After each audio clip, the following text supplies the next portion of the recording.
Билиши керек деген да шарт бар, анан балким араб тилинде тапшырса болбойт беле анда? Жок, араб тилинде, кыргыз тилин жана дин маданият 3 нерсени шарт кылганбыз.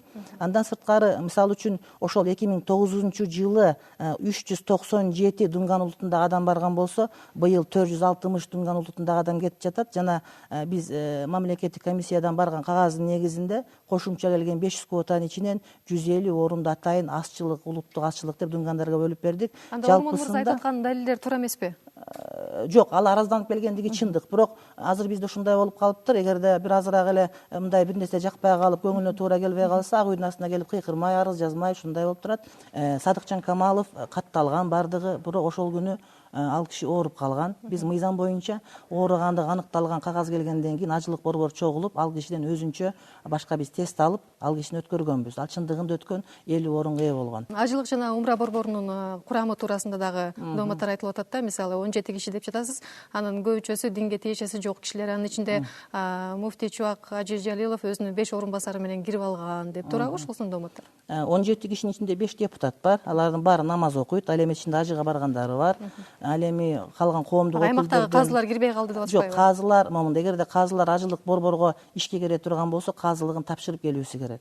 Бирок алар убактылуу штаб дегенибиз бар, ошого мүчө, кааласа каалабаса. Казылардын бардыгы биз адегенде сунуштаганда айтканбыз, ар бир областтын Бишкек шаарынын казылары жанагы 17 эменин ичине кирсе, анткени ар бир областтын жарандарына түздөн түз эртең ошол жердеги уюштургандарга жооп бере турган киши болуп калат эле. Анткени ал мучаттын ичиндеги должностной эмеде должностто турушат да.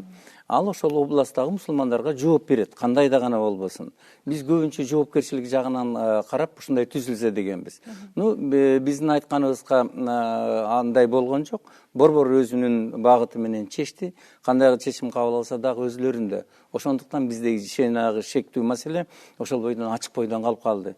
Кудай ушул аман эсен барып келсе экен. Бир кырсык болуп, же бирдеме бирөө болуп эметип калса, борбор коомдук уюмдан сен жооп бересиң деген уставы жок булардын. Түздө болуш керек. Бул жерде жаңылыштык болуп турат. Жылына казылар кирчү, бирок бизде республикалык убактылуу штаб гана түзүлчү. Мына ушундай штаб быйыл дагы бар. Быйыл деле казылар ичинде болгон ажылык умра борбор жаңа түзүлгөндүктөн. Жакында эле мына парламенттин жыйынында зыяратчылардын ден соолуктары туурасында саламаттыкты сактоо министрлигине тизме дагы эле жете элек деген пикирлер айтылганда, анан негизи эле тажрыйба көрсөткөндөй, ошол ажылыкта жүрүп, ооруп же ошол жерде мисалы каза болуп калса, муфтият адатта бул зыяратчынын ниети ал бейишке чыгыш үчүн ошол Меккеде же Мединада сөөгүм калсын дегендей ниетин билдирди деп түшүндүрүп беришат да. Бирок Кыргызстан бул кандай десем, Кыргызстанда мамлекет динден ажыратылган. Анан бирок ошентсе да мамлекет өзүнүн жарандарынын өмүрү, коопсуздугу үчүн жоопкер эмеспи? Анан бул жерде кандайдыр бир деңгээлде баягы шарият, конституция шариаттын мындай көлөкөсүндө калып жаткан жокпу? Мен динди менден эч ким бөлүп ала албайт. Бул менин ишеничим. Бирок диндин институту бар, өзүнүн иерархиясы бар. Ошол институттун башында Чубак Ажи Жалилов турат. Биз ошону бөлгөндө айрым учкай түшүнгөн адамдар динди таптакыр эле бөлүп жатат. Дин эч убакта бөлүнгөн эмес, бөлүнбөйт. Биз диний институт жөнүндө сөз болуп атат. Биз айтып атабыз, диний институттун кандай гана ката кетирсен, шарият жолу менен кетирсе, силер шарият жолу менен соттошкула. Мыйзам жолуна келе турган болсоңар, мына коррупция мындай болду, тигиндей болду деп айтып атасыңарбы? Анда колунан жетелеп алып келгиле. Мына биз айтып атабыз, могулар коррупция түздү дейт. Коррупция түзүп койду деп айтыш кыйын, бирок 20 жылдан бери бир коррупционер соттолгон жок. Бул факт. Ажылыктын айланасындагы негизи кыңыр иштер боюнча жазбаган, айтпаган басылмалар калпаса керек. Бул боюнча орусча, кыргызча, англис тилинде дагы басылмалар жарык көрүүдө да. Анан негизи эле айтсаңыз, ушул жагдайлар баягы Кыргызстандын беделине деги эле бир мусулман дүйнөсүнө өзүнүн кедергисин тийгизбейби? Тийгизет, абдан тийгизет. Мисалы үчүн быйылкы келген консулдар биз киргизген маалыматтардын баардыгын кайрадан өздөрү текшерип чыгып атышат. Себеби былтыр ушундай болгон, консул уурдады, консул качты деген маалыматтар айтылган.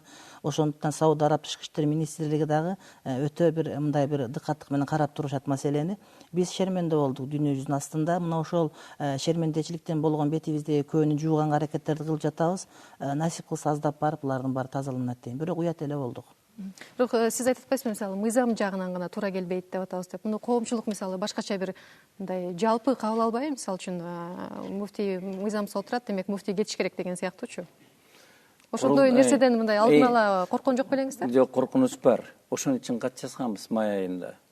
Курултайда бекип алыш биринчи очеред чобак ажынын өзүнө керек.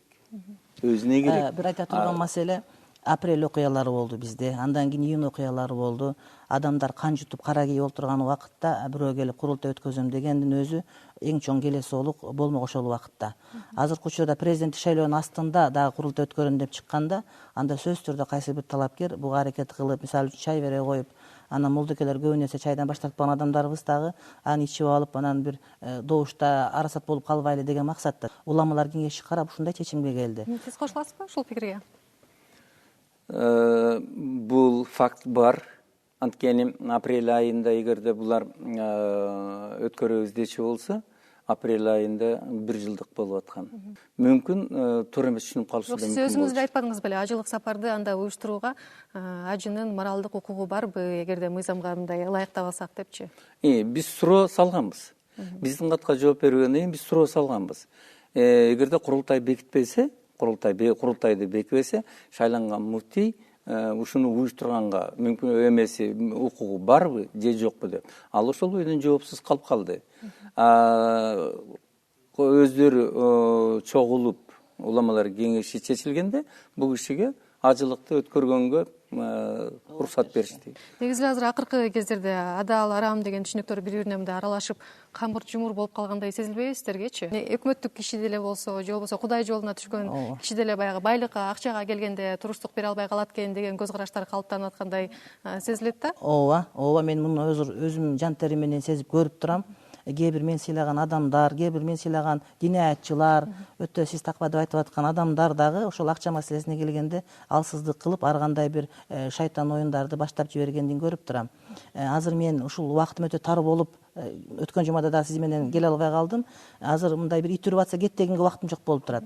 Ажылык бүтөт насип кылса, мындай убактыбыз кененирээк болгон убакта ар бир айтылган сөзгө жооп берилет. Мисалы үчүн ошол эле жогорку кеңештин кээ бир депутаттары, кээ бир чиновниктер ажы баштылардын арасына террористтер кошулуп калды, экстремисттер, коррупционерлер кошулуп калды деди. Булардын бардыгы албетте Кудай астында жооп берет. Бирок андан мурда мына ошол азыр эми соттоду мактап атпайбыз, жакшы кылып атабыз деп.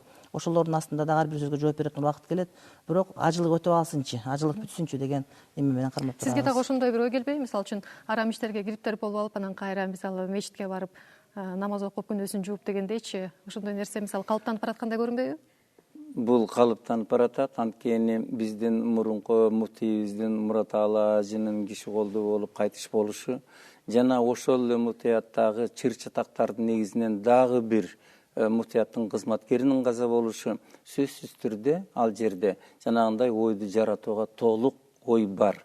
Буга толук ой бар. Кантип кетиш керек андан? Мындан кетилиштин бирден бир жолу мыйзамдуу жолун издеп азыр муфтият ошол багытта келатышат. Бизден бир эле жанагы коркунучубуз ошол мыйзам жолуна алып келишибиз керек. Мыйзам жолу сөзсүз түрдө курултайдын өтүшүн талап кылып атат да. Биз ошону гана карап турабыз. Өтүп шайланып алса, мыйзамдуу болуп курултай бекитип койсо, шайланган, бирок бекитип койсо бизге, мамлекетке, анда мыйзам жолунда дагы жана шарият жолунда дагы толук кандуу жооп бере турган киши болуп калат эле.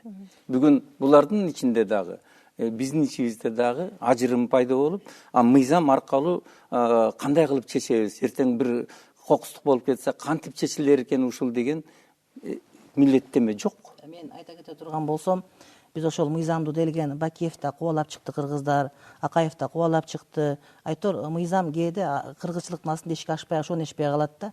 Канчалык кагаздарды жасап түзөгөнүбүз менен ошол кылып аткан ишибиз туура эмес болгон болсо, анда ал мыйзам суу кечпей калат. Ошол эле ак үй аткыланды, бизде канча адамдар курбан болду. Мына ошону биз көрүп туруп, мына ушул маселеге такаганыбыз туура эмес. Албетте ал курултайдагы болот, курултайдан кийин дагы убакыт келет. Андан кийин Кудайдын астына барганда дагы маселе козголот.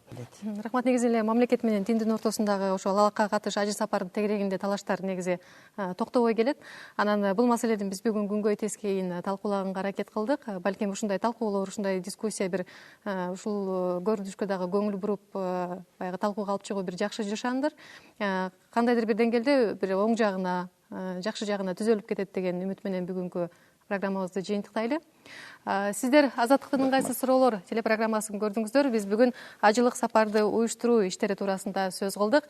Талкууга Кыргызстандын муфтийи Чубак Ажы Жалилов жана өкмөттүн алдындагы дин иштери боюнча комиссиянын төрагасы Ормон Шаршенов катышты. Биз сиздер менен келерки шаршембиде жолугабыз. Берүүнү мен Айзада Касмалиева алып бардым. Аманчылыкта көрүшөлү.